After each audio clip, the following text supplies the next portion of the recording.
for an outstanding entertainment program, The Best of Carson. From Hollywood, The Tonight Show, starring Johnny Carson. I couldn't think of anybody who would be nicer to have around here than Miss Raquel Welch. So thanks for coming, and we'll be with you. It's a great pleasure for me to introduce this gal. I'm a big fan of hers. I think she's a knockout lady. Not only glamorous and beautiful, but an exciting performer and a good actress. Would you welcome Miss Raquel Welch?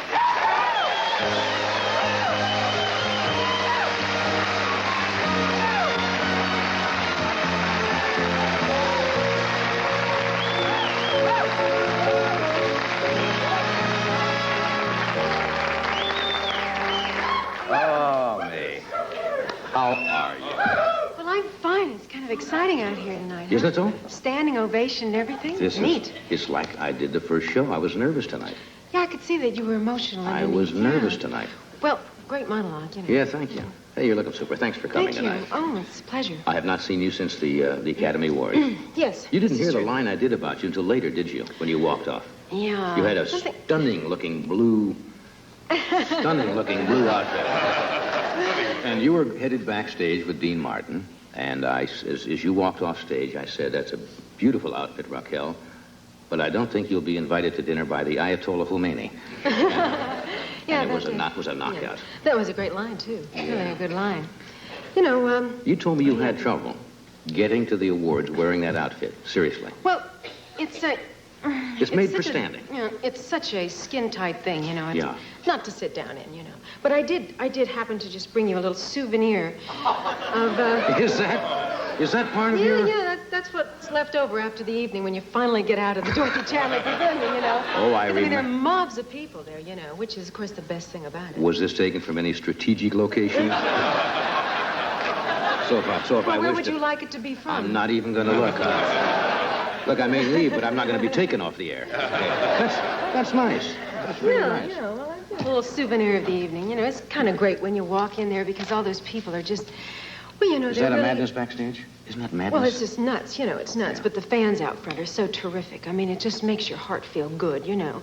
Makes you feel good. Because It does, doesn't it? Yeah. Sure. I mean, it's like what you experienced here tonight. Look, with any the performer who stand. says they don't like that or don't like the flattery, does not like the flattery, is crazy. That's what we're out there for, right? Absolutely. This came in the mail today, believe it or not. And Oh, my This God. is you. Have you seen this before? No, but... Somebody sent it to me, and it was apparently from a Spanish newspaper. And I don't speak Spanish that much. I can make out that a photographer by the name of Albert Gesteit decided to show certain personalities as if they would look if they had no hair. That's basically what it says. And believe it or not, we are in the same picture. Oh, you're there, aren't you? I'm here, and you are right next to me. You both look like... It says Johnny Carson, Raquel Welch, Barbara Streisand, Farrah Fawcett, Kirk Douglas, and other people. And so help me, this came in today. I don't know if we can get a shot of this or not. But I am on the extreme left of the picture. Right. This is me here. And this next is Raquel. Be careful. The other one's Barbara Streisand. Yeah, well, I can tell the difference Farrah. immediately. Is that wild? You look like Yul Brynner. What? You look like Yul Brynner. Well, every guy looks like Yul Brynner when you take his hair off. I know. I can't think what I look like. Some kind of a mutant, a conehead or something. Yeah? It's wonderful. A very yes, it's good-looking really nice, conehead. You know. Now, see, this could send me right into a serious role. Would you do that? There was a gal, they're making a picture now, and I saw it. I don't know who the gal was, but she had to shave all of the hair off her head. A fairly well-known actress, and she did. She shaved it down. Oh, sure, I'd do that. As a matter of fact, for one movie I did, which took place in 1929, I had to cut my hair real short, you know, like they did in the late 1920s, and it was so traumatic. I mean, because really? hair is, Has it not? yes, hair is hair. Yeah. I mean, that movie that's out is sort of something about what it is. It's so sexual. Hair is symbolic to a lot of people, yeah. It represents and- lots of things. Power, sex, so Sure, forth. yeah, but I would definitely do it if it was a great part. Yeah, sure. It would have to be a great-looking Painful. part, though, wouldn't it? Yeah, it would have to be a real serious role. Because once you shave it, you have to do it every day. It'd be awful. I think that actually what they've done there is use some kind of a skull cap or something on... Or either airbrushed it out, one of the two. Who's this? All right, I'm going to say that is... Faye Dunaway? Could that be? No, that's Farrah Fawcett Major's there. Kirk Douglas. It doesn't say. It is Faye Dunaway. Faye Dunaway, Yeah. you're right. And they have Richard Nixon in there also. Yeah, that's... And the tape is under there. I could see where... No, the tape is not under there. crazy. How have you been, anyway? I've been pretty terrific. I've been just too busy, but, you know, things are going great, so that's all right. I'm going to bring up one of your movies, and you think I'm going to bring it up only because you probably hated the picture. It was a picture you made years ago. And the only reason I'm bringing it up, because they played it a couple of weeks ago. And you're going to say, why did he bring up that question? No, I made a few turkeys, but there were some great ones in there. Now, the picture was 1 million BC. Yeah. And the reason it was a great picture, because there was no English dialogue in it. But I want to tell you, I have never seen anybody look as smashing. I mean, it serves a great public service. That picture eases a lot of tension.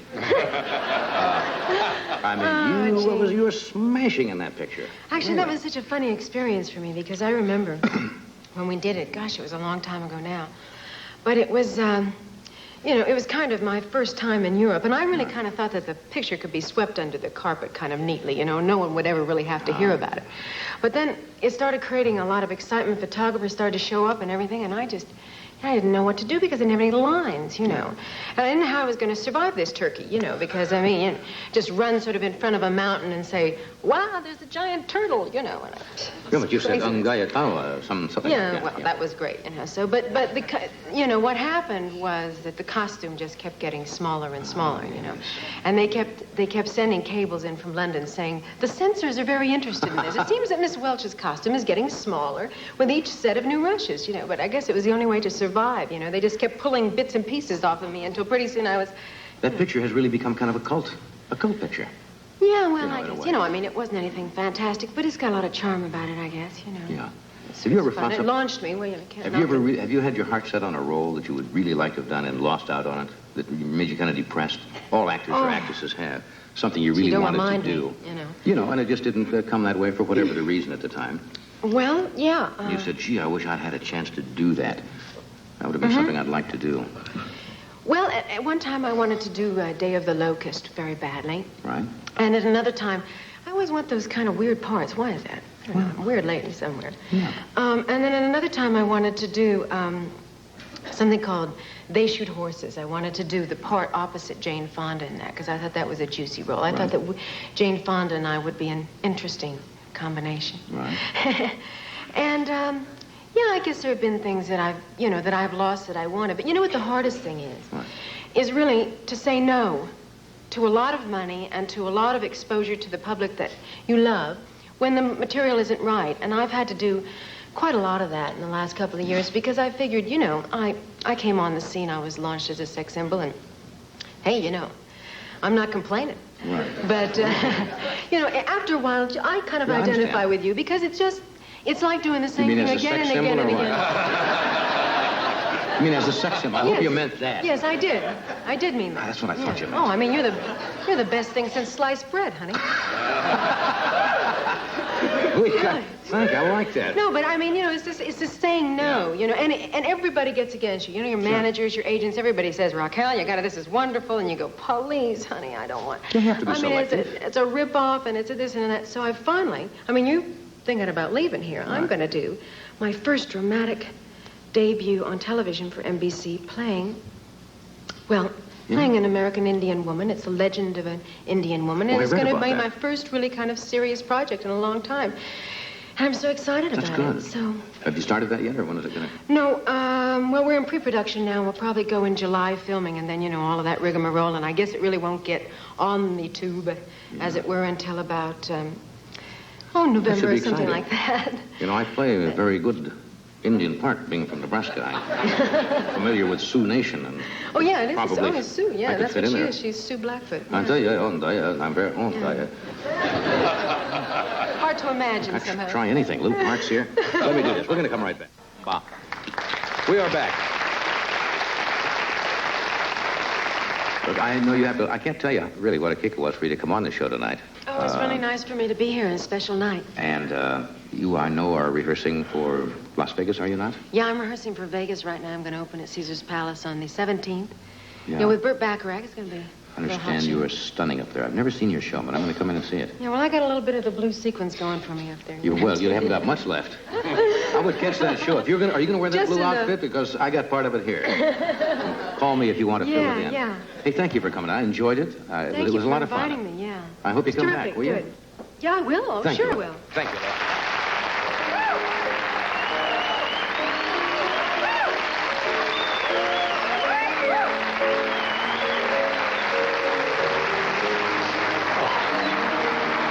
Okay, this is Ed McMahon, along with Doc Severinsen and the NBC Orchestra, inviting you to join Johnny and his guests, Bob Hope, Raquel Welch, Carol Neblett, and the mighty Carson Art Players. And now, ladies and gentlemen, here's Johnny. Raquel Welch. Matter of fact, I guess I could tell you this now before Raquel comes out that she is involved in the breakup of a marriage.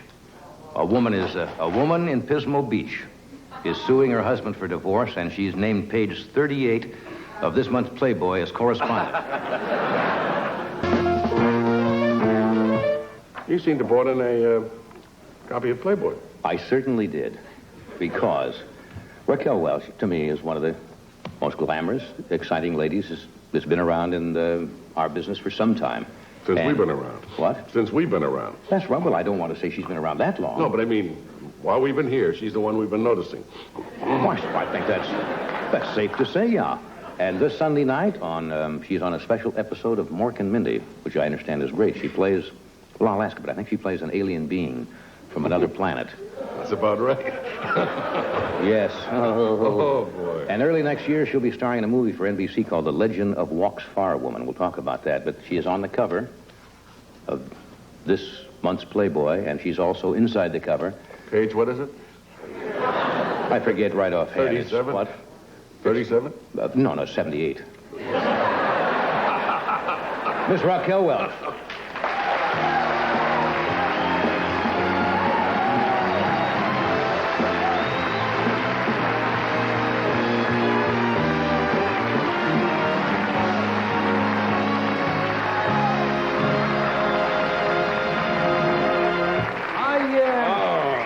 If I might partake of a second helping. Yes. Famous line in an old W.C. Fields movie where he picked up Mae West's hand. He says, "How the symmetry of your digits. May I partake of a second helping?" Went all the way. How are you, love? Oh, I'm great. I feel wonderful. Yeah. Well, you look sensational. Well, I just, I've spent 2 weeks with Robin Williams, which is just, woo, That must be rather mind-bending. Yeah, it is. But, it's funny because when I left the studio one day, somebody said, he must be crazy. And that's not... But he's probably one of the most sane people I know because, to do what he does every week, even to do what you do every week. You have to be sane, but you have to have a little... Got to be quick.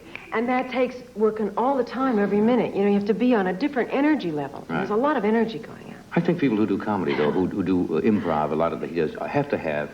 Yeah. And I'm not putting Robin down for this. You have to be slightly bizarre and a little demented somewhere in your life. No, he's not. He's not. He just works at it. I met Robin. Met Robin before he was Mork. Yeah. At the Comedy Store, That's which right. is the place where all the young comedians go and sort of develop the art of improvisation. Yeah. And he still goes there every Monday night. To try out new material. Yeah, with a little group of ensemble comedians, and they try out new material because, you have to stay in touch with the people. Right. And I think that there's something about all comedians, yourself included, that there's a sense of trying to stay there, right at the moment. Stay current. Which means that you do get a little, wired. But, Yes. We're all just... a little bit. I have my own theory. I think everybody who's an entertainer, this includes you, actresses, actors, comedians, performers, directors, everybody in show business is just a little bit off-center somewhere. Definitely, honey. No, definitely. I am a basket case myself. I'm totally... Yeah. I admit to that. Don't you I'm agree? a true weirdo, yes. Don't you have very big, what we call highs, Very low, very deep depressions? That is true. I suppose lots of people do, but it seems to run with performers. Yeah. But we got together this incredible concept. I play Captain Nirvana of the Necroton Black Army. You're putting me on. No. Captain Nirvana. Yeah, and I've got two lieutenants, Kama and Sutra.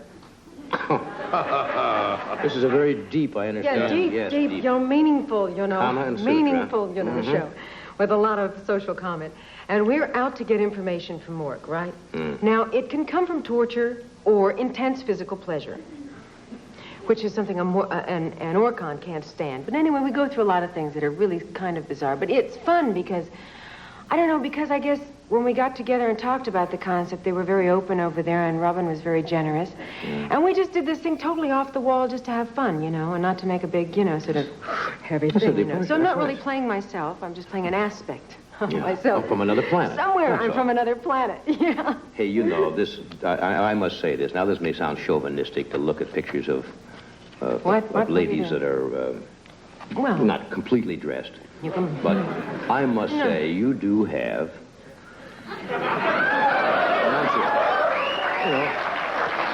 You do have one of the nicest figures I think I've ever seen on a person. Of this species. Thank you. You really do. Now, does that bug you when people say that? You know, now you've been called, you know, in the article there, they call you, you've been around for a decade or so in the public eye, and the word sex symbol, I know you don't particularly like. You hear it all the time, but yet you are, in a way. Is that tough to live with? Constantly saying... Well, see, if I wanted to be real humble and everything, I'd say it's a tough rap, and I don't deserve any of this, you know. But come on, people say something like that, that's right. Everything, and there's a nice response to it. I mean, I love the hell out of it. Yeah, that's all I wanted. That's all I wanted. Just once. And you know, not all that bad. I just want to tell you one little story because it's very special to me. Yeah. I've had a lot of different, very favorable reactions to the Playboy issue. Right. But the best one for me was my own son. And when it came out, I got an advanced copy of the magazine, and I said to him, well, I mean, Damon... What do you think? What do you think? And he said, I mean, Mom, it's hard for me to say because, you know, I mean, like, you're my mother.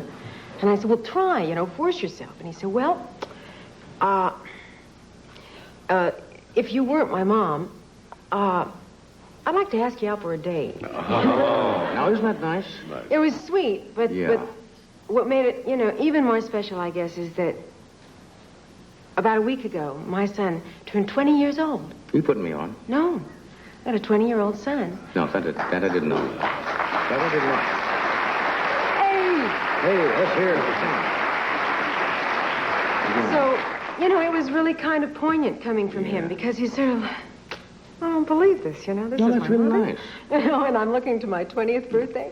So that was nice for me. I really enjoyed it. I think it's one of the things you said in the article. I may have this out of context. You thought it was more difficult for a woman in this business than it is for a man. Well, is that because you think women get hit on more? Well, no, it's not that. Because I think that, I mean, I couldn't be in this business. I couldn't enjoy all the things that I've enjoyed if I wasn't a woman. So, I mean, that would be a bad rap to put on. But I've been so lucky in lots of ways because I've been a mother. I've been a professional and successful at what I've chosen. I've even produced some films that I've wanted to do.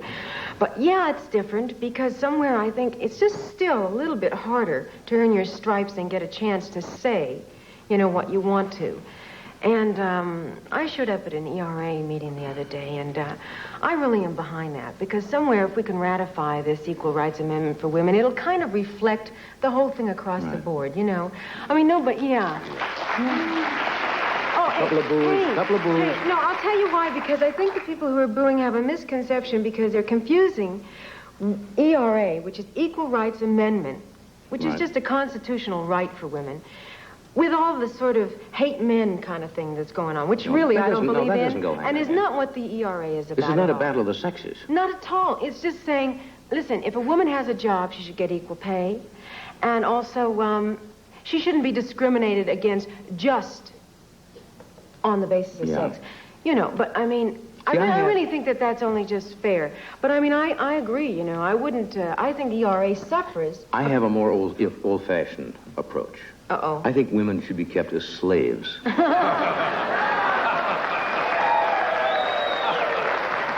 we'll be right back. Okay. We'll be back in a second.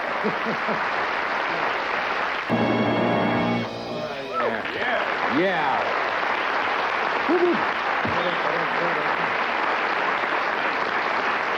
You said we were talking during the break. You said a couple of strange lines that happened when you were doing this special Mork and Mindy thing? Yeah, because, the whole concept is so off the wall. I mean, They wouldn't let you use them or something? Captain Nirvana, trying to seduce Mork, But we had a couple of funny things because we were, sort of a double sexual entendre all the time with the jokes and the things that we were doing, Robin and I together. We were kind of the odd couple, But at one point I said to him, now hold everything. And he says, I only got 2 hands, And the censor went, okay, forget that. That was out, huh? And then I have these 2 lieutenants, as I told you, Private Kama and Sutra, and they're after my job, see, which is kind of tough, which is why I have to try really hard to get this information.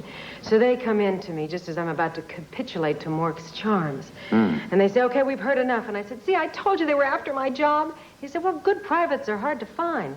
Out. Out.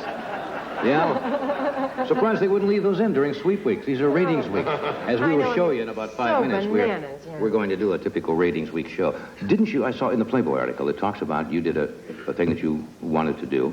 Yeah. Where you play, the woman who walks... Well, it's called The Legend. It's kind of a tongue twister. It's called The Legend of Walks Far Woman, and it's real. I mean, one of my deep misunderstandings that happens about me is they never can figure out which direction I'm going in. 1 minute it's Playboy, and 1 minute it's, something where I'm Nirvana, Captain Nirvana with Robin Williams, and the next second, I'm doing a serious, dramatic piece, so it's kind of hard to pigeonhole me. But I found this wonderful book called Walks Far Woman, and it's really the saga of an Indian woman who's liberated before her time. She's just a very willful lady in all areas. It's a romance and a kind of melodrama and adventure. And anyway, we've been doing this in Montana just before I came home here, and about a month ago.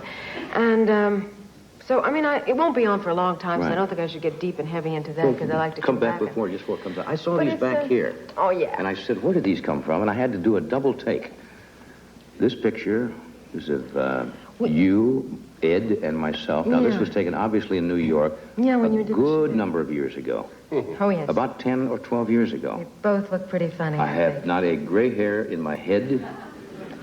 I know, but still. And your hair is down to about... Yeah, and all back You going for a close-up on that? And mini-skirted 1960s. There they are. Now, going for a close look. I'll show you. Go. Yeah, we're going to take another shot there. Take a tight shot? We're going to take No, there they are. It's just nice, Yeah. Where are they now? I think... Right here. I think we all have improved with age. Yes. Oh, golly. With a fine wine. See, we do go back a long way, I didn't realize we had known each other that long. You didn't remember me when I was nobody, when I was coming on your show, and I was just this little girl, trying to sort of... Sure. He remembered. Just your average little girl, like the Pillsbury Doughboy. Yeah, who, me?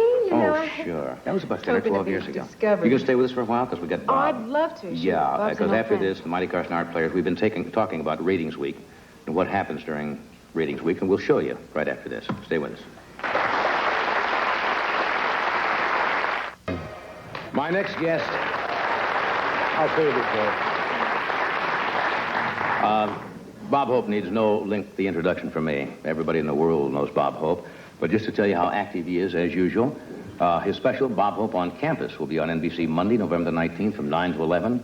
On November the 16th, that's right after we finish this show, or tonight, he's a guest of honor at a benefit for St. John's Hospital in Santa Monica. November the 20th, he does a benefit for the University of Nevada's Athletic Fund. And November the 24th, he does a benefit for Sheboygan's Athletic Association back in Wisconsin. He's still on the road. Right. Would you welcome Mr. Bob Hope?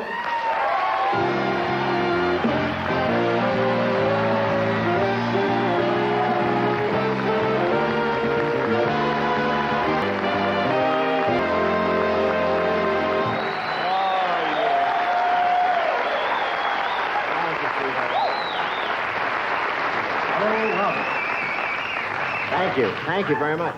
Thank you. Good to see you. Thank you very much. Good to see you. Yeah, it's nice. It's nice.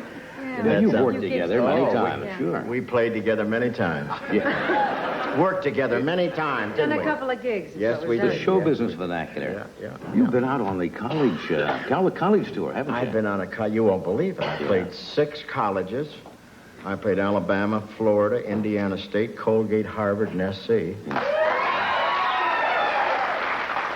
They're skipping class. Yeah. Don't you find when you work colleges that the kids in college, I shouldn't say kids, the young people in college today are so aware of what's going on? They really are. It's so different from, 8 years ago when they were protesting and wearing scuffy clothes. Now they're doing the things that really matter, like toga parties and roller skating. That's right. It goes in cycles, doesn't it? No, they're marvelous. They really are marvelous. And I had a great time. I really did. In 6 shows, I did 80 minutes of monologue. 80 minutes? So if you're stuck for any monologue, let me know. You want to unload some stuff? We did. We were 53 minutes over when we got back, and we've been cutting for the last 3 days. I tell you, it's a slaughterhouse. The problem is with a show like that, you have to decide what to cut. Well, I have to cut immediately. I have to cut 40 minutes of monologue right away. It's a 2-hour show, and I just got 40 minutes of monologue, which I don't know what I'm going to do with it. I wonder what Skelton's doing. You want to unload? We could call Red. He could use a few. Yeah. You once said that one of your kind of regrets is that you never went to college. You didn't have because you were working at the time, right? That's right. I had trouble because I had a hell of a time getting out of grammar school. Yeah. You remember school at all? Were you any good in school, or did you care about it? No, I was pretty good. But and my music teacher liked me, and that was the whole thing. I sang right out of school, and I danced, and I was in vaudeville most of the time, How's your golf game? We asked you that all the time. My golf game is not. I'm not playing. Why not? I have, with all this stuff, I've been traveling around this country, all the way over to Harvard. I had Tony Randall at Harvard. Yeah. Is he too much? You get the impression that Tony went to Harvard. I don't think he did. He's something else. They loved him up there. He not only did a sketch with me, but he taught 3 classes while he was there. He would do that there. Isn't he beautiful? You were voted. Now, you must have found this a lot of fun. You've received countless awards in your life. But the teenagers in this country voted you one of the most popular performers in the country. Well, those kids know what they're doing. I don't know what. No. In the top 10 of teenagers. How you gonna account for that? You can't account for that. They watch the movies. They like the movies or something on TV, or they watch the Late Show or something. Yeah. They watch this television. They've been watching. That'll happen to you soon. Yeah.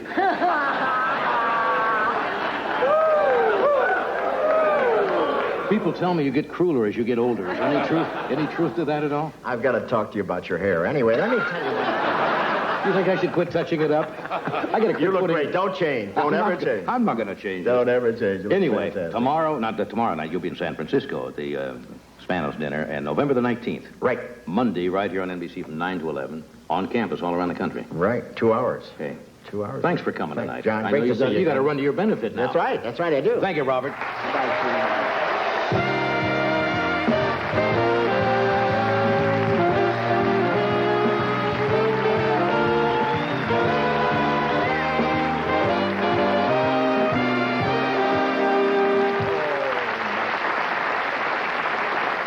The sketch we did on the Eyewitness News, the Jimmy Carter and Ted Kennedy characters, Ed Baylor and Neil Kelly, were provided by a gentleman out here who runs a place called Ron Smith's Celebrity Lookalikes. Bless you. A little cold up in the high part of the studio. My next guest, Carol Neblett, has been with us before. She has a beautiful, superb soprano voice. She's with the New York City and Metropolitan Opera Companies. In December, she will be at the Covent Gardens in London performing in the opera The Bat. Would you welcome Carol Neblett?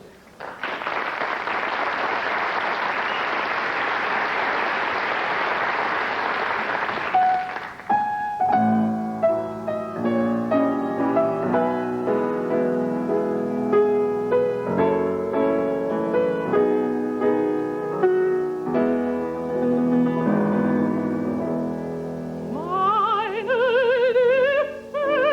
Lippen sind so heiß.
Another top 40 on the opera chart.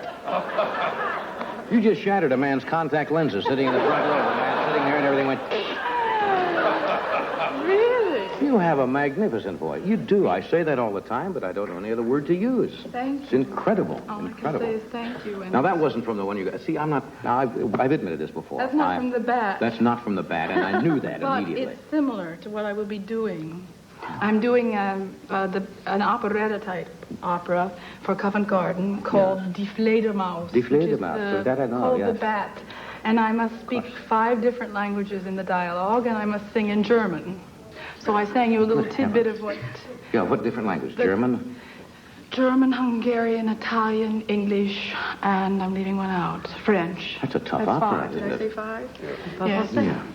What is this hot tea or no? It's cold, isn't it? No, I think it's cold something. We don't talk about those things. Oh, I see. This Something keeps my throat lubricated. keeps the old pipes in shape. Chops together. That's right. Okay. It helps to keep me together. What's new in your life? New and well, I'm getting another divorce. Is that new? I'm sorry. Well, I'm You sorry don't seem too. to... I'm sorry, too. I'm sorry too, except We're all that... sorry. We're all sorry. Wow. I don't mean to make light of this, but sometimes if you keep a sense of humor when you're going through a divorce, Oh yeah. it can't help. The best thing to do is weep every morning and then get... Cry a lot. And then in the nighttime you feel better because you've wept all morning. You have no tears left by the evening. However, I think it's very hard for entertainers to be married. Yes, it is. Opera singers are especially strange Why? in that, well, for example, when you first meet someone, you really put on the whole routine, the perfume and the fur coats and the gorgeous dresses, and everybody thinks, oh my, what a glamorous person this is, a glamorous life. Mm-hmm. And then they end up finding out that you spread Vicks and tar all over yourself at night before you go to bed if you have a performance the next day. Vicks and tar? Yes, I get my tar from the Tyrolean Alps. Yes, if you love tar, you could be wild about me if you love tar. Why don't you marry a lumberjack?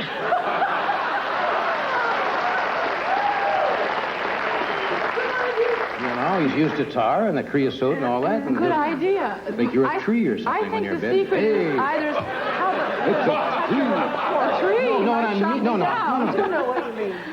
What does that do when you put tar in? Well, I don't know, but all somebody over told me your this body. remedy in Vienna, and it seems to work. I don't put it all over my body. I understand. Just the throat and the chest. The yeah. chest. And it hasn't improved my bust line, if that's what you think. No, I wasn't thinking that. That's to relax. It's too late to help for the that. voice. It seems to relax the muscles, the outer muscles. And I think that the way to make a marriage work between, if you want to keep the glamour part, Sure. is to have a husband who just dismisses himself to another part of the house during these times, or separate residences or something of that nature, or someone who The absolutely... night before a performance. Yes, and then you show up after the performance looking glamorous and wonderful. And But that hasn't worked so far, huh? no, because they seem to want to stick around. Yeah. And then Are you going to try it again? Marriage, I mean? I'm probably. Are you one of those people who feels comfortable being married? Yes, I'm a fool. No. Why does that make you a fool? I guess I was brought up in that old-fashioned... You need a kind of a home base. I like a home niche. base, and I love children. I only have one of my own. Right. I've had several of other people's to take care of. No.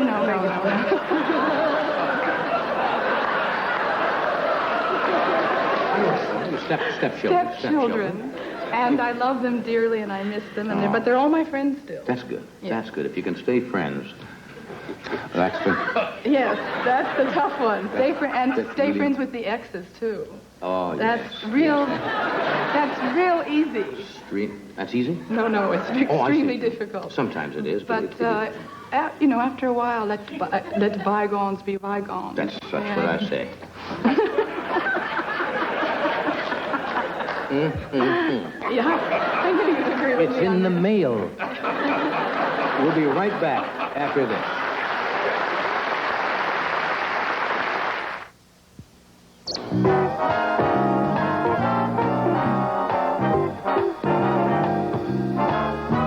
It's been a fun show tonight. Carol, thank you for being with us as usual. And Raquel will be on Mork and Mindy this Sunday night. Thank you all. Next on Tomorrow, Coast to Coast, meet jazz great Maynard Ferguson, Jody Powell, Gene Stapleton, and author Kitty Kelly.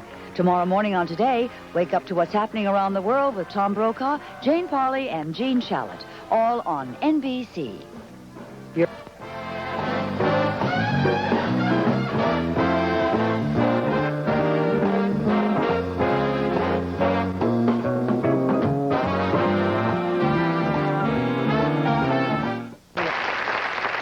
Next guest, you all know, beautiful, talented lady. She is written, produced, and is starring in a rather unusual television special called From Raquel with Love, which will be on the air this Sunday night at 8 o'clock, but not on this network. It's, as they say, on another network. Your show is on this network. And it's called To Laughter with Love. Isn't that funny? It's a love show. Really? Maybe we can make love with her while she's here. Would you welcome Raquel Welch?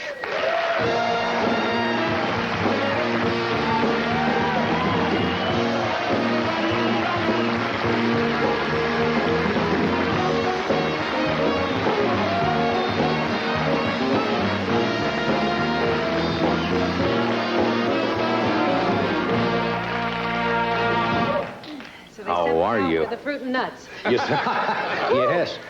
Fruit and nuts is right. How are you? I know what's going on back there. I said, I don't believe this. I'm not going to go out there because I'm wild. You don't have to eat anything. No. Be you. How are you? Okay. I'm terrific. You're looking Thank for you. That's nice. Yeah, it's kind of crazy. What is that all one? Yeah. One piece?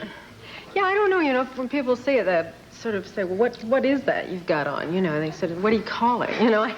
I don't know. I guess you could have two choices. It's either a grab bag with legs or... like that? Yeah, well, they got a Sudettes. Yeah. Or, this is my morning outfit since the election, since Reagan got... You in the morning, are you? Oh, no, not exactly, because I kind of figure it's Mock's niche. The only difference between Reagan and Carter? What? Well, Reagan just left William Morris, and Carter's... That's an inside show business show. People don't know who William Morris is. It's an agency out here, yeah. Oh. Talent agency. I've got something for you. I told you before the show. This is absolutely true. I've got my oldest son, Chris. I thought you were going for the fruit there. No. My oldest son, Chris, is a golfer. He was playing in a golf tournament in Cape Cod. Yeah? And he sent me this. He had checked into a motel to stay, like most young golfers do. A motel? Wait a minute. No, it was a motel. No, there's nothing wrong with this. I just want to show you. And on the pillowcase is on the motel. This is what was on the pillowcase. But the funny part about it was, on the other side of the pillowcase in which my son was staying, was a picture. Absolutely true. A younger, taken when the hair was a little bit different color. And my son went to the lady who manages the motel, and she said, can I have that pillowcase? He said, I want to send... She said, no, I can't do that. And then he explained that I was his father. And she said, oh, you can have it. But there we are. Oh. That's Do really... you realize you now we could tell people now that we are together in a motel in Cape Cod and shared the same pillowcase? Isn't that wild? Yeah, I'd like to have it. Well, Can you, write Well, I was going to ask you to sign it, and I was going to keep it. Saying something like those wonderful nights in Cape Cod. But isn't that a coincidence? Yeah, and it's funny, isn't it? And I've been saving it for a few weeks. It really is weeks. kind of amazing. He went in, and they have them on all the pillows, I guess. I'm sure they have it. In the motels? That's on the pillowcases. But I suppose people go in, and they see your picture there, and they fantasize. You do? Right, sure. She's going to legalize. She's looking at the label to see who did it. This is not a designer. This is not a designer pillowcase. I'm wondering if I get a piece of the gross or what. Yeah. No iron muslin. But I thought you'd get. I've been saving it for a couple of weeks. It's terrific. It's great. There we were, face to face. Yeah. I What? don't think this will whatever. make a lot of points with my husband if I put it on the bed with your face. No, I don't think you're gonna do that. I don't think so. No. Anyway, we had Jimmy Coco on the show last night talking about your special. Yeah. In fact, I watched. Yeah, in New York. Yeah. In New York, you did this. Yeah, we made this special in New York. You're going to steal that, aren't you? Well, actually, I think I will. I could put it in my... Well, I'll just leave it here. No, please do that, because that's as close as I'm ever going to get.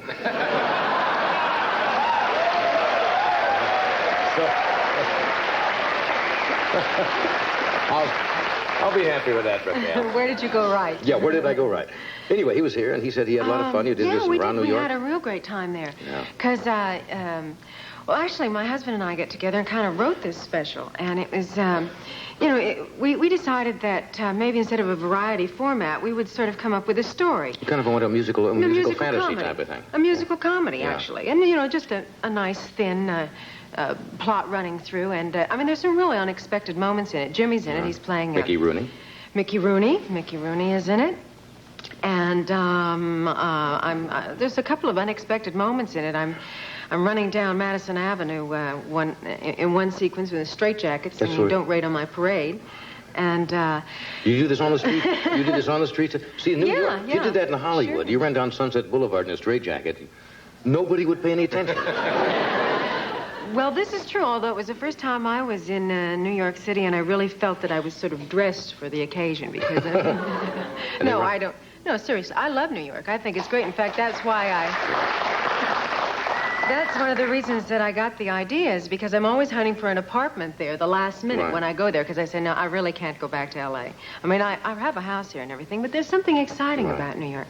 So I thought it'd be kind of a madcap idea to find out what would happen in a 24-hour period if this sort of archetypical cliche movie actress sort of escaped her crazy press agent, who's played by Jimmy Coco, and tried to find the quintessential penthouse apartment overlooking the skyline of Manhattan.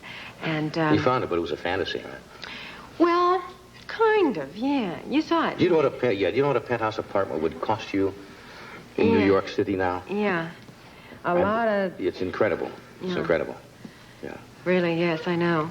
But Mickey's in it, and he was adorable because, he's got more energy than 10 people. He's doing Sugar Babies at night, and we're shooting in Central Park during the day. We got a big parade scene going through the park. There are gangs of people around, and it's really, we created quite a stir, and it's also kind of, it's very exciting and tiring, and he's just got so much energy. It's amazing. He always has. But it was great to have him, because I really think he's kind of a legend in his own time, and he somewhere touches deeply into the hearts of, I don't know, kind of everything that's Americana, in the more innocent times. And that's kind of what the show is about. It's basically entertainment. I'm not trying to, what was it you said I was going to do? Is that a big message?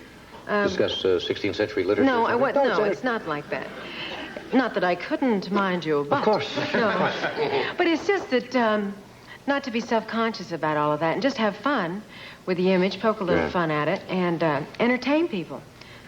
So, what does we had a Mickey good play? time. He's a cab driver. Oh, Mickey plays a New York cab driver. Perfect. This kind of a leprechaun cum guardian angel, and he finds ways to show me parts of the city I'd never see in 24 hours without him. And in fact, he's an angel, and I eventually get to Paradise Towers, and the landlord of Paradise Towers is none other than Douglas Fairbanks Jr., who is like, yeah. Good cast. Yeah, he's terrific. He's kind of classy, Yeah, you make your home out here, though, don't you? Yes, I do, yeah. I'd sure love to have an apartment in New York, though. It's electric. Yeah. Let me do a commercial. We'll be right back. Stay where you are.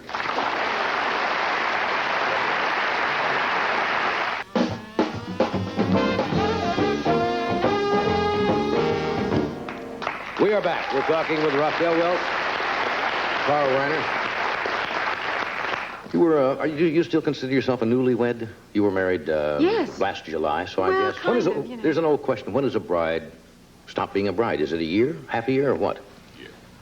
1 year. They say she's a bride. What do you mean? It has to do with the husband's attitude. It can go on for a long time, yes. But officially? Officially about a week. 48 hours, I figured that. But you still feel like a bride? Yeah, sure. No, I just feel good, I mean, I was with Andre for about 3 years before we got married, and so there weren't a lot of surprises, and things were always terrific before, and they remained terrific, and in fact got better, I mean, we're working together, and I was kidding you when I saw you in your dressing room, because like as very often happens. What did I say? When I saw you in your You don't have to say much, I just said when I saw you, I paid a courtesy call. I said, hello, Raquel. Well, you never do that, John. What? You never do that. He did not say, I'm making a courtesy call. He walked in the dressing room and he said, zip. No. Let me explain what she... It's exactly what I said. Now, let me tell you why. She was wearing a kind of a reddish, one of those jumpsuits with a big zipper. And in jest, I went, hi, zip, and I pantomime zipping. It was all in good fun. Actually... I'm going to pay for this, aren't I, dear? Now, you know what I mean. Years ago, I would have gotten very uptight about that. It was that, gee, he came in here and he's really a chauvinistic pig. I mean, how can I go out there? He's going to make these terrible jokes and things. And, but now it's just, Certainly, I've mellowed, you say. It was all in... No, it's just I've gotten used to it. If you can't beat him, join him. I don't know. Anyway, as I started to say... what I started to say was... as often happens in this town, when you're in the public eye, rumors start about marriages being unhappy. 90% of the time it's not true, but you've been subject to that already, and you've all been married since July. Does that get you steamed when you read those things? Certainly not. No. Is this supposed to show that I've got a great sense of humor? No, but you know what I mean. I do not have a great sense of humor when it comes to things like that. I don't know, it's just, it's so uncalled for. I've seen you get really a couple of... Seen him do his number when he's been written about? Once in a while I get angry, yes. And I do get, as you say... No, you know what it... Angry. Upset.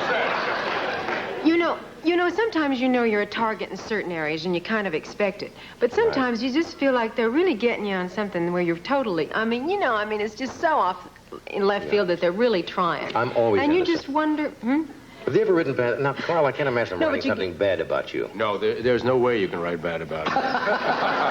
Mr. Perfect. I'm sure they have. I've never seen anything. No, I'm not a sex symbol like you two guys. Oh, come on. Yes. No, you're in the public eye much more. I'm retiring. No. But it's a bad trip anyway. But that's I don't want to give them more. But that's part of being in the public eye. You know that, and you just have to kind of dismiss. You're telling me. Sure. I would like to be around saying that to you when you got something written about you. I see how you get. I do get angry, yeah. Yeah, and I could get pretty mean. Did you ever project ahead? What would you like to be doing? Did you ever look ahead, or do you just live day to day? What would you like to be doing 20 years from now? How do you see yourself 20 years from now? 20 years from now, I don't know. You'll be 47. Yeah. No, actually, I had my 40th birthday. Yeah, it was in the paper. And, I don't know. That was You're not... a fine-looking 40-year-old woman. Well, just, now don't... I didn't mean that as chauvinist. I just said you were... No, this kind of thing is like faint praise, first of all, and secondly, you love like... No, they're just applauding. They're really applauding your bones, that's all. It's bone structure. It's the bones, It's the bones, yes. Well, anyhow, what Isn't that what they always say when they have fine bone structure? But her bones were put together so much better than our bones. Well, I hope that all the rest... And the bone covering was done as well. The covering of the bones. We're in a silly mood tonight. Anyway, can you visualize and project ahead? Actually, I can, because, it's funny. I recently, I can even mention this network, actually did a movie for this network, which I think... You played an Indian, I played an Indian. It's a sort of dramatic... This Indian woman, all weathered and beaten down at 70 years old, a kind of survivor of the Battle of Little Bighorn. Right. And it's kind of relaxing. So you get the to play day that I somebody's got 70? all that stuff put on my face, you know, it was so relaxing. It was like all wizened up and sort of, and I don't know, I just thought, this ain't bad at all, you know? It's kind of peaceful. Yeah. But you didn't say, I can't wait. I can't wait for the wrinkles to I want to be like this tomorrow. That is not altogether, that's not altogether true. That is Yeah, not I know what you're altogether saying. true. I guess it's because, you know, Well, most people would like to live to be 70 and be in good health and everything, so there's nothing wrong with that. I just want Yes, to that's true. fantasize ahead. I don't expect to be sort of going off into the sunset in the bugle-beaded gown. No, I Right. don't expect that. And I don't want it. Yeah. And I don't know, you know, I could write, I could produce, I could do a lot of things, and I could just not do any of that, too. Have you written your And I think I autobiography could at all? be- Do you ever sit down and written No. I'm Doesn't not appeal to you? that. Actually, it doesn't appeal to me at all, but I mean, I suppose if they offer you big enough money, I mean, you can do it. Yeah, oh, yes. You know. I don't know, it doesn't appeal to me an awful lot. I tell you the truth, one time somebody did start to make some notes about my life and about my parents, my childhood and everything, and they got into great detail about my parents and things, and when I started to read it, I said, I don't know, I don't like this. It was a real invasion. Yeah. Because it was so impersonal. Are you And basically I thought, I don't want this. Are you basically a private person? I mean, you don't like want people? this. Yeah, I think I am basically a kind of private person, but I'm also kind of a kid at heart, and I guess that's why I still, you know, get excited and nervous and enthusiastic about being in this business, you know, because I can remember when I was thinking it was the greatest thing, and, you know, that... And here you are. Yeah, and that part of doesn't go away, you know. What would you like to be doing 20 years from now, Carl? Exactly what I'm doing. As a matter of fact, directing or writing. And you can do that when you're very old. I mean, I'm very excited when George Burns is There's an example. Is the guy we watch for. We say, Shay, he's still dancing and jumping. And of course, George Cukor is directing a picture now. He's in his 80s. And you can always write. I mean, if you could ever write, you could certainly write as you get older. That was great. Yes. But, I don't know. Well, I like to play go. piano. We'll be right. Yes, I'd like to learn to play the piano and play that song. Thank you, Doctor. Thank you, Lord. I want to mention before we leave tonight, you are going to do over at MGM Cannery Row. Working on now? Yeah. We're going to go into production December 1st. You know, Right. it's the Steinbeck novel, which is kind of exciting Should be project. great. With Nick Nolte. Hope it's great for you. Yeah, and they built the whole Cannery Row over on stage 30. Hey. Just like the old golden Thanks for days being of here tonight. Hollywood. The special is this Sunday you. at 8 o'clock. When's the comedy show, Carl? Comedy show's Tuesday at 8 o'clock. Tuesday at 8 o'clock on NBC. on this network. On this network, yeah. Monday night, Larry Hagman will be here. Linda Lavin and Minnie Pearl with Joan Rivers. Thank you. Have a nice weekend. Tomorrow night from New York, it's Saturday Night Live. Your special host for the show will be the talented British actor Malcolm McDowell. Now, join Sissy Spacek and Levon Helm as they co-host the Midnight Special next. The most talented woman who had tremendous success last year on Broadway in a play called Woman of the Year. And currently, she has a best-selling book and videotape out called The Raquel Welch Total Beauty and Fitness Program. Isn't that a nice cover? Mm-hmm. Would you welcome the authoress? The authoress, you like that? Raquel Welch.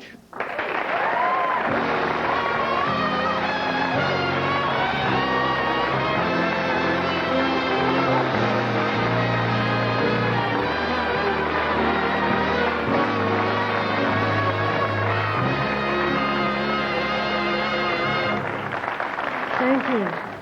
Well, Obviously, I almost took a header, didn't I? Obviously, the book works. Yes.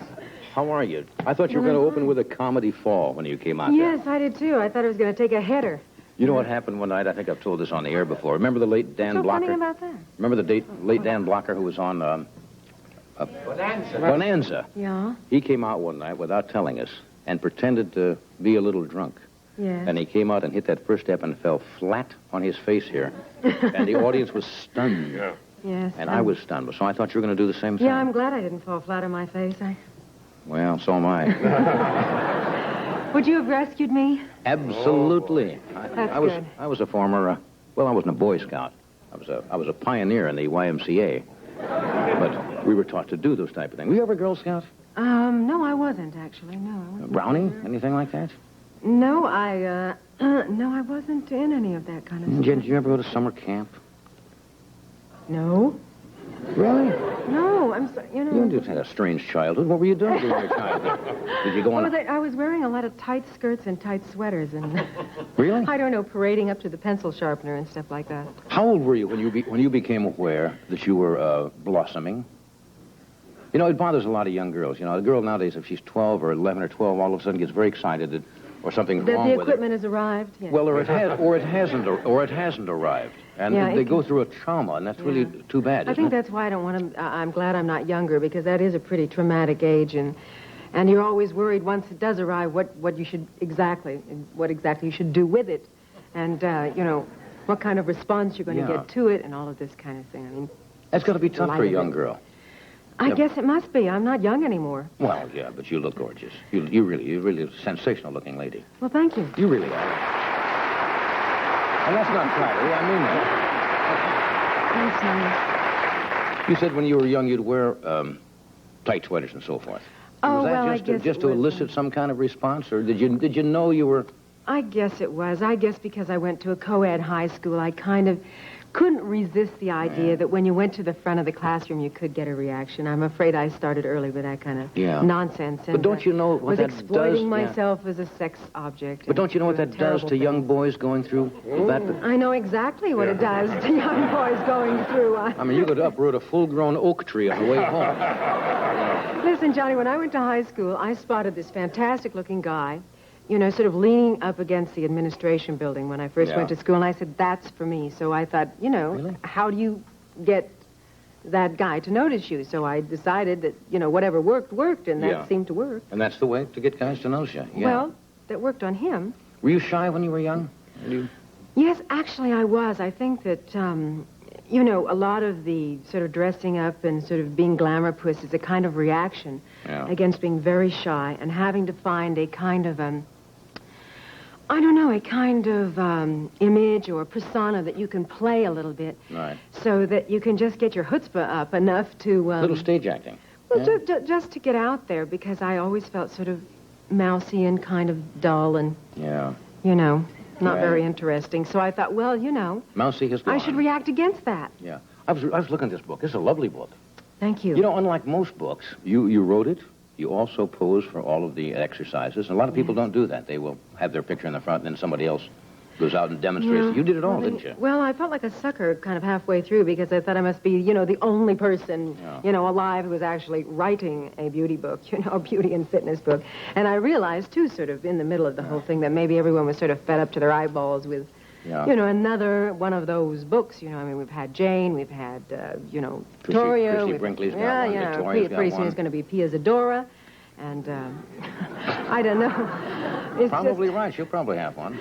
But I did sit down and write it, and I found a kind of fascinating thing when I did, and that is that once with the pen in hand, it was kind of a cathartic experience, And suddenly the dam started bursting loose on all kinds of different subjects, having nothing to do with fitness.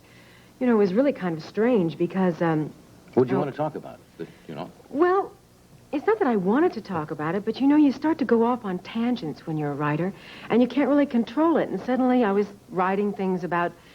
Central America, the upcoming presidential elections, all kinds of things, and I was very cleverly interweaving those little tangents. I saw that in one chapter, How to Clean and Jerk the White House. Obviously trying to get a little... Look, we're going to take a break, but we're going to come back and talk some more about this and other things. Stay where you are.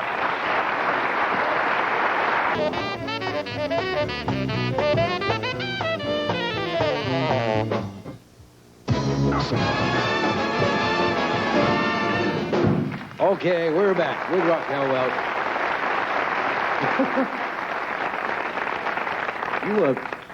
You talk about yoga. That's different from meditation, right? Oh, and how? Do I look like a yogi to you? Well, I don't know. What's wrong with yoga? Oh, I don't know. This is a particular kind of method that's based on hatha yoga, but I kind of resisted it in the beginning because of the fact that I just really, meditation always made me hostile, Uh-huh. It's true. And I just... Why do you think about... I thought during meditation you're supposed to clear out everything and just picture a blank or whatever and totally remove any thoughts. Yeah, I could never That's do all I that. could think about when I was doing it. I got to remove these thoughts. And that's not supposed to happen. Yeah, exactly. That's what used to get me, too. Yeah. But this isn't really the meditation sort of side of it. It's very physical. And the beauty of the method is that, like, anyone can do it. Even my 68-year-old mother started out doing it about 8 years ago with me. Yeah. And so it at least offers something to those people who are less athletic than, say, you, Johnny, who I know you play great tennis. And, well, I play at it, yeah. And I've seen you with your shirt off, and, you know, it's not lately. Something. I want to talk about that, too. No, I meant on the show, you know. Of course, I know that. I'm just going for a cheap joke. But somebody has to do them. Your husband, Andre, yes. did the videotape, right? Yeah.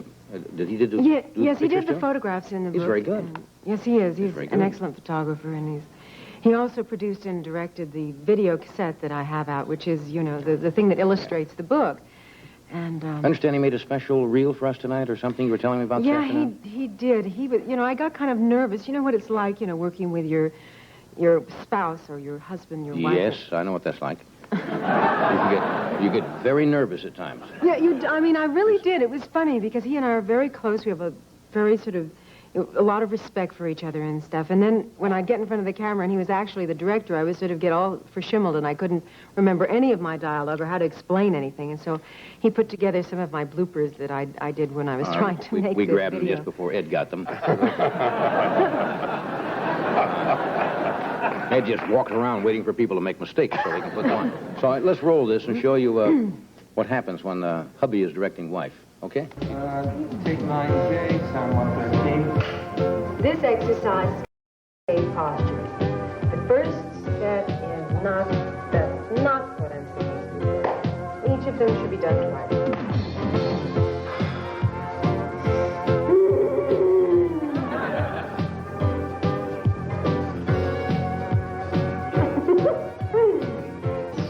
This exercise is composed of 28 postures. Each of them should be done twice.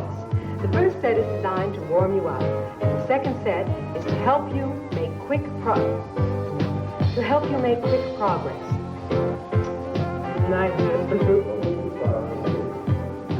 This exercise is composed of 28 postures. Each of them should be done twice. The first set is designed to warm you up, and the second is to help you make quick progress. Lee, Nicole, Suzanne, anybody you like. Depending on your fitness level, your age, and even your body type. But don't let that stop you, and don't worry. Just do the best you can. You'll still get good results.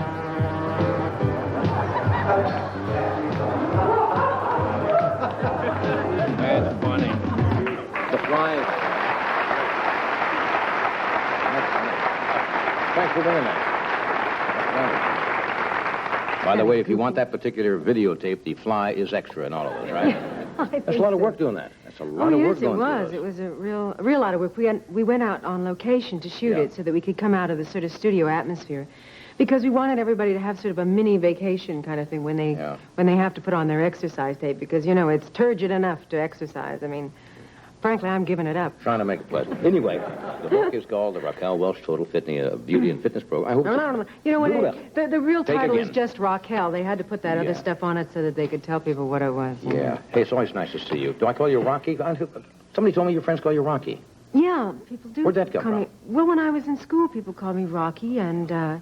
Rocky Raquel, of course. Rocky Raccoon. I never thought of well, that. that was... Actually, it was because most people, I don't think, could pronounce Raquel. It was sort of Rockwell, all kinds of funny things. And so they call me, hey, Rocky, hey, Rock, and stuff like that. And sometimes they call me Torchy or some... Don't you have nicknames? Most of them are on court documents. No, but...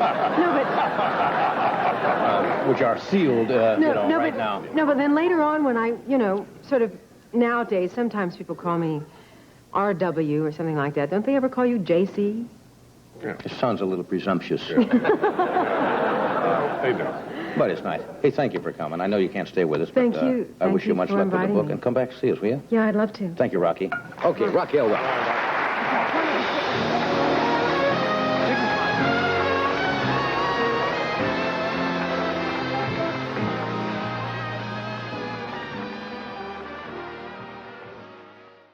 for an outstanding entertainment program, The Best of Carson.